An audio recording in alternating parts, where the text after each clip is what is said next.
오늘은 잠언 20장 15절부터 22절까지의 말씀 보도록 하겠습니다.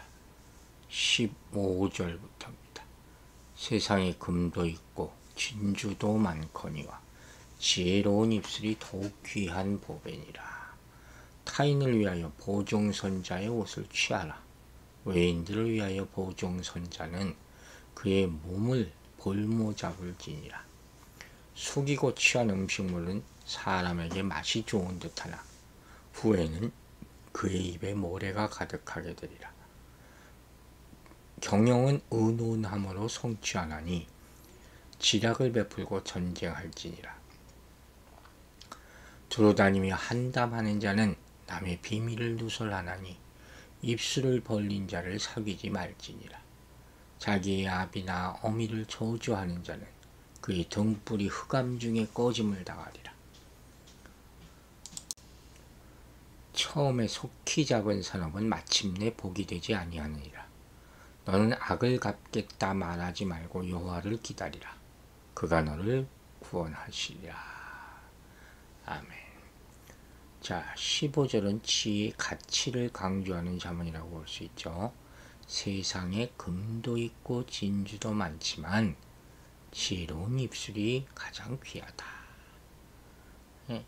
이렇게 잠언은 지혜의 가치가 어떤 보물보다 더 소중하다고 말하고 있어요. 여기에 말이라는 주제를 연결해서 입술이죠. 지혜로운 입이 세상에 어떤 보물보다 가치가 있다. 말 한마디로 천냥빛 갖는다. 이제 18절에서 이미 경영과 지략 이렇게 또 표현하고 있는 것을 우리가 이미 읽었죠.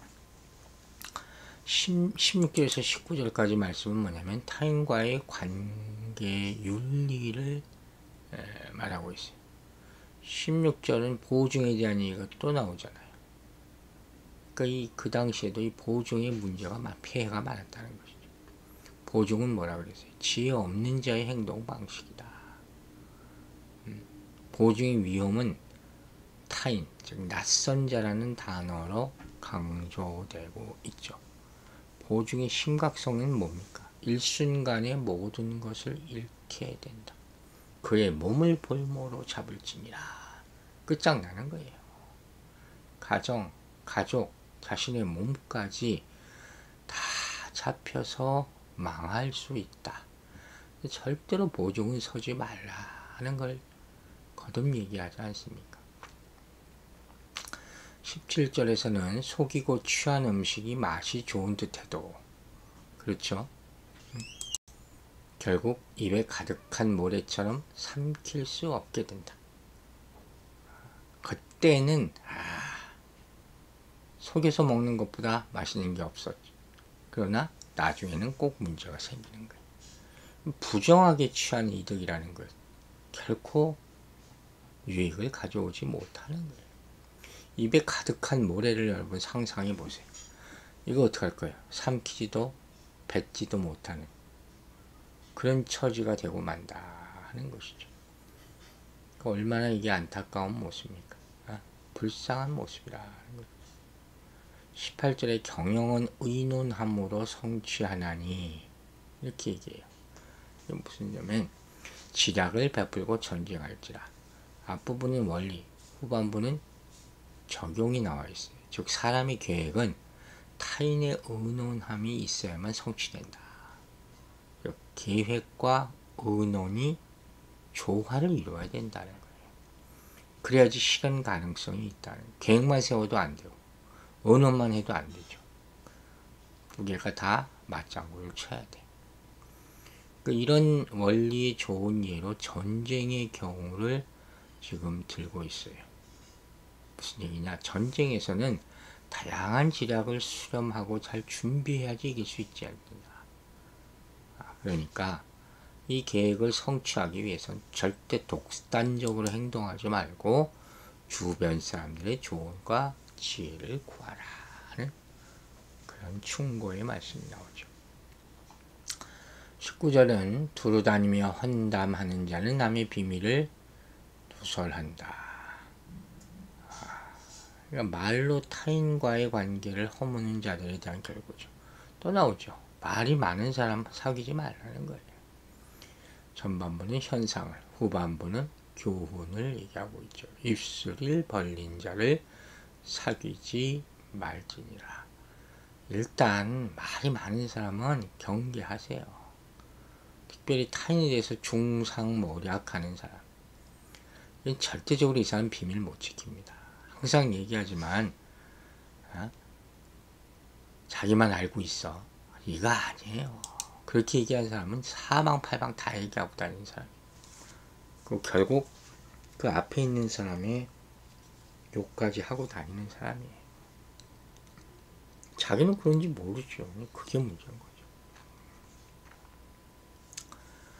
안타까운 것이죠. 그래서 다른 사람을 헐뜯는 자와 교제하지 말라고 하는 거예요. 왜? 악한 자의 많은 관계를 무너뜨리고 선한 자의 많은 관계를 세워가기 때문에. 20절에서는 자기의 아버지나 어미를 저주하는 자는 그의 등불이 흑암 중에 꺼짐을 당하리라 하시. 부모를 저주하는 자의 운명을 어두워질 때 꺼져가는 등불과 같다. 여러분, 어두워져서 등불이 정말 필요할 때 불이 꺼지면 어떡하는 거예요? 이건 재앙이죠. 그러니까 부모를 저주하던 사람들의 인생이 이렇게 재앙의 때에 아무런 희망이 없는 운명을 맞게 될 것이다 하는 거예요.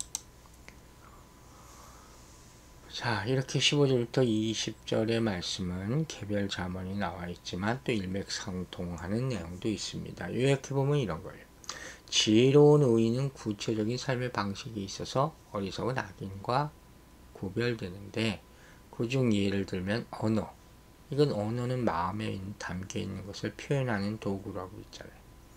그렇기 때문에 지혜로운 입술을 가진 사람의 마음에는 하나님을 경외하고 순종하는 지식이 담겨져 있다는 거예요. 따라서 모든 일을 할 때 지혜로운 자의 충고와 조언을 반드시 들으라. 그런데 두루 다니면서 남을 비방하고 헛된 소문을 퍼뜨리는 사람들은 형제를 이간질하는 사악한 자이기 때문에 절대적으로 멀리하라 하는 그런 말씀을 합니다. 여러분, 다시 한번 이 말씀을 통해서 강조하는 것, 지혜로운 입술이에요. 지혜로운 입술. 지혜는 하나님을 경외하고 하나님의 말씀을 청종할 때 주어진다 하지 않았습니까? 그래서 진실한 입술은 영원히 보존될 수 있는 것이고, 그래서 금보다 가치가 있다는 말을 하는 거예요. 어떤 보물과도 비교할 수 없어요. 그 예로 지혜로운 충고와 조언을 드립니다. 전쟁도 이길 수 있다. 일상생활에 있어서 영적인 통찰력을 얻을 수 있다는 거예요. 반면에 말에 실수가 많고 또 거짓 소문을 퍼뜨리는 사람, 이런 사람은 정말 피해야 된다 하는 것이죠. 우리 자신 스스로 지혜로운 자가 되도록 겸손하게 말을 삼가고 살아가라 하는 것입니다. 여러분, 말이라는 것이 성경에서 종종 씨앗으로 비유되잖아요. 즉, 어떤 종류의 말을 뿌리느냐에 따라 복된 열매를 맺기도 하고 파멸의 열매를 맺기도 한다는 거예요. 그죠? 죽고 사는 것이 혀의 힘에 달려 있다. 여기 18절, 20절에서 배웠잖아요. 그러므로 늘 지혜로운 말을 하며 살도록 힘써야 한다. 것이죠. 항상 실수해요, 우리는. 말 실수. 참 어려운 것 같아요. 여러분, 우리의 언어 생활이라는 것은 분명 추수의 법칙을 따르게 되어 있어요. 심는 대로 거둔다. 잊지 마시기 바랍니다. 더 중요한 것은 우리 마음에 가득한 것이 입으로 말하게 되어 있다 하는 것이죠. 그래서 우리의 마음을 하나님의 말씀과 지혜로 가득 채우고 있어야지 그게 나오지 않겠습니까? 아로새기는 은쟁반에 놓인 금사과처럼 사람들에게 평안과 기쁨을 주는 말만을 하게 되기를 간절한 마음으로 기도합니다. 21절을 보면 처음에 속히 잡은 산업은 마침내 복이 되지 아니하니라. 우리 삶 가운데서도 많이 나오는 그런 교훈이에요. 너무 급하게 성공하려고 그러지 말라는 거예요. 왜? 인격적으로 성숙하지도 못하고 지혜도 많이 없어. 그런데 요행으로 성공하는 사람들이 있거든요. 결국 인생 후반에는 그게 아무것도 아니게 되는 경우가 많단 말이에요. 인생에는 적당한 때와 단계가 있는 거예요. 그 나이에 맞게 그 위치를 가지는 것이 가장 좋다 하는 그런 말씀이죠. 소년급제라는 말 있잖아요. 한국의 판검사들 20대에 그런 사법고시 붙어가지고 그때부터 영감님 소리를 들으면서 사람들 재판을 합니다. 아니 20대 초중반이 어떻게 그런 판단을 할 수가 있습니까? 그러니 수많은 잘못을 낳게 되는 거예요. 참 안타까울 뿐이죠. 22절에는 너는 악을 갚겠다 말하지 말고 여호와를 기다리라. 그가 너를 권하시리라. 오늘 본문 마지막 구절이 참 귀한 말씀이에요. 여호와의 주권에 대한 신뢰를 강조하는 그런 자문이죠. 즉 복수하지 말고 여호와를 기다리라. 복수는 나의 것이 아니라 그건 주님께 맡기려고 하는 거예요. 왜? 억울한 일을 당했을 때 내가 복수하게 되면 다시 한번 인생의 억울함을 또 만들어낼 수가 있기 때문이다. 깊이 묵상하고 이해하시라는 거예요. 용서가 승리예요. 복수가 승리가 아니라. 인생은 계속 이렇게 되면 반복된 상처, 그것만 쌓이게 되는 것이죠.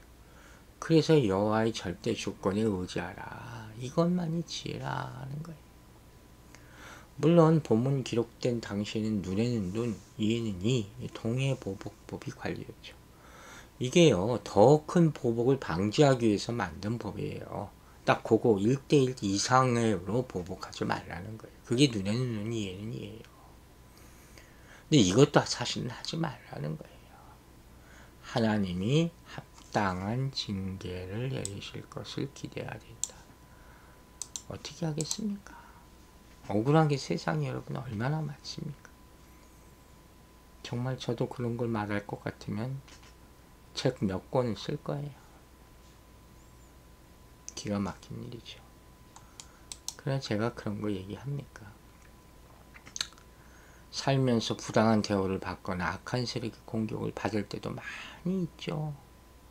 이때 조급하게 스스로 보복하지 말고 공의로운 하나님을 의지하고 그분이 갚아주실 것을 기다리라는 거예요. 인간적인 방법으로 계획을 세우고 모의한다고 해서 됩니까? 이 일을 이루시는 분은 하나님이시다. 잊지 마세요, 여러분. 그래서 성경에는 오히려 원수를 사랑하고 핍박하는 자를 위해 기도하라. 이렇게까지 지금 많이 나오지 않습니다. 이건 뭐냐면 우리는 못한다는 얘기예요. 하나님께 맡기라. 이 일이 가능할 수 있는 방법은 오로지 하나님이 통치와 주권을 삶 가운데 내 삶 전체에 다 인정하지 않으면 안 돼요. 작은 것에서 큰 것을 이루기까지. 깊은 하나님의 섭리와 지혜, 우리가 다 어떻게 합니까? 그러니까 그저 하나님께 맡기라. 신실하신 하나님의 인도와 도움, 이걸 구하는 수밖에 없어요. 겸손함이 승리의 비결이에요. 우리 모두 어려움을 겪었던 기억들이 다 있잖아요. 그리고 또한 그때 하나님이 긴 오랫동안 침묵하고 계셔. 그럼 정말 무너져 내리죠. 그러나 하나님이 때가 있다는 걸 잊지 말라는 거예요. 이사야서 30장 18절이 이렇게 얘기해요. 여호와께서 기다리시나니 이는 너희의 은혜를 베풀려 하시며 일어나시리니 이는 너희를 긍휼히 여기려 하심이라. 대저 여호와는 정의의 하나님이시라. 그를 기다리는 자마다 복이 있도다. 믿음은 기다림이라 했습니다. 어떤 상황 가운데 있든지 주님의 때를 기다리고 하나님의 지혜와 방법만을 구하시기 바랍니다. 하나님은 역사를 주관하시는 분 아닙니까? 섭리하시는 분 아닙니까? 전능하신 분 아닙니까? 이 하나님 굳게 붙잡고 의지하여 결국은 승리하는 우리 모두가 되기를 주의 이름으로 축원합니다. 기도하겠습니다. 아버지 하나님, 우리로 하여금 사람을 믿지 말게 하여 주시고 사람에게 의지하지도 사람에게 보증하지도 말게 하여 주시고 오로지 하나님만 믿는 믿음을 허락하여 주시옵소서. 인생 살면서 정말 부정하게 사는 순간이 없기를 바랍니다. 그렇게 살아온 사람들은 회개하게 하여 주시고 하나님의 의로움 그것을 바라고 구하며 정직하고 착하고 선하게 살게 하여 주시옵소서. 우리 입술에 대한 말을 또 배웠습니다. 말로 관계를 세우기도 하고 또 무너뜨리기도 한다는 사실을 한시도 잊지 말고 사람을 세우는 말, 축복의 말만 하는 하루가 되게 하여 주시옵소서. 뿌린 대로 거둡니다. 우리의 말이 추수의 법칙을 따른다. 심는 대로 거둔다 했거늘 여러분 정말로 이 말을 잊지 말게 정말로 조심할 수 있는 파수꾼을 세우는 하루가 되게 하여 주시옵소서.